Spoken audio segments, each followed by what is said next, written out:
Hello guys, today I've got DOOGEE BoneBeat Swim Lite and I'm going to show you how you can easily perform a factory reset on them.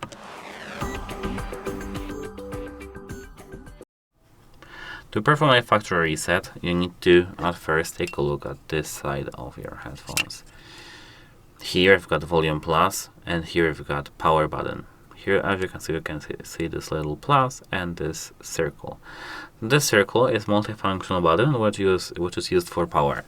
To perform a factory reset, you need to hold these two buttons simultaneously for 5 seconds. Of course, while your headphones are turned on. Here now you should see something like this, and this is the factory reset. And of course remember that factory reset won't delete MP3 downloaded media in the storage. That's it. Bye.